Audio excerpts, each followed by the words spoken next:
শুভ দুপুর বন্ধু। আজকেও খেতে বসে তোমাদের সঙ্গে গল্প করছি। দেখো আজকে আমি কী কী রান্না করেছি।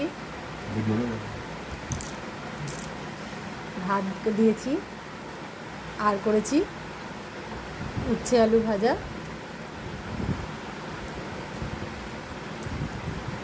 আর শাক খেতে তো ভালোই বাসি, তাই প্রতিদিন একটু শাক না করলে হয় না, তাই শাক করেছি। আর করেছি ইলিশ মাছ ভাজা করেছি, ইলিশ মাছের তেল আর ইলিশ মাছ ভাজা। দেখো এই তেল দিয়ে গরম ভাত।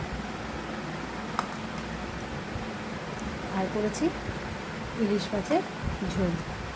এই হচ্ছে আজকে আমার মেনু। দেখো তোমাদের কেমন লাগে। আজকে বেশি কিছু রান্না করিনি। শুভ দুপুর, টাটা।